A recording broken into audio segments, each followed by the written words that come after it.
Magandang araw o magandang gabi po sa inyong lahat. I am Mary Grace Ropinta Chong.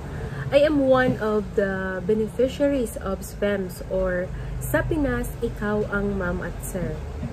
Malaking tulong ito or malaking tulong ang programang ito dahil nabigyan ako ng trabaho dito sa ating bansa. Sa ngayon, I am 1 year in the service as a junior high school teacher here in Ozami City, Misamis Occidental, Mindanao, Philippines. Ako po ay isang OFW teacher sa Thailand for 6 years mahigit po. And I finally decided when I got pregnant with my baby Kendra, we and my husband decided to try to apply the program because I've heard the program from my friend, one of my friends, and una siyang natanggap sa programa. Kaya sinubukan ko ding mag-apply, and thank you SPEMS dahil nag-reply po kayo agad sa akin. Nag-apply po ako May 13, 2022 and na-replyan ako agad pagka May 26 of the same year. So in this video, I will just share what I remember, how the process and what I did in applying to the SPEMS program. First, I searched for information and what to prepare for applying to the program. Second, I searched the online application for SPEMS and then filled out what was asked. Third, send the needed documents and wait for the response of the SPEMS. And madali lang naman po siya dahil meron pong step-by-step process. You have to follow or just follow the steps. And maghintay lang po ng mga ilang buwan para sa kanilang reply dahil marami naman po tayong nag-a-apply. Kaya hindi po agaran talaga ang reply nila. Minsan may madali ang, like sa akin, May 26, nag-reply agad. Nag-apply ako May 13. So, yon.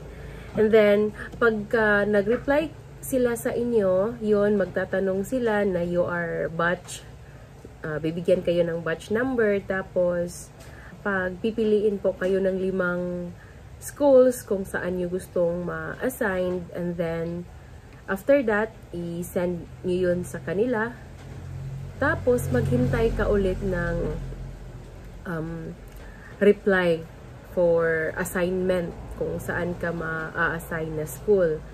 Then, after ka mabigyan ng school assignment, i-connect ka nila doon sa school kung saan ka na-assign at ikaw din ay maghihintay ng reply or tawag from the school kung saan ka na-assign.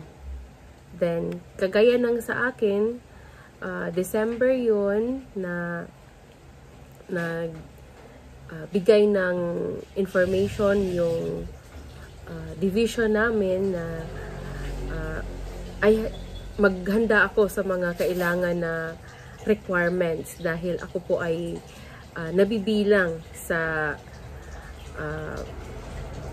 magturo doon sa school na saan ako na-assign. Minsan, pagpipiliin pa kayo ng division nyo bukod doon sa binigay ng SPEMS na school dahil hindi po yun talaga guarantee na yun talaga yung school na saan tayo maa-assign. Kagaya ng friend ko, pinagpili siya ng 2 schools kahit pa yun yung sa SPEMS. Dahil ang division naman talaga po ang merong final say kung saan tayo ma-station talaga. And maggagawa po ako ng another videos doon sa proseso na ginawa ko at ano yung mga kailangang ihahanda na documents. So, thank you so much, SPEMS, for the program nga binigay ninyo. Nagbibisaya, magtatagalog tayo, mag-English. So, daghan kayong salamat sa inyong programa nga gihatag para sa mga OFW teachers nga maka-trabaho sa atoang nasod, maka-render og service. And to God be the glory. Thank you sa SPEMS program. God bless everyone.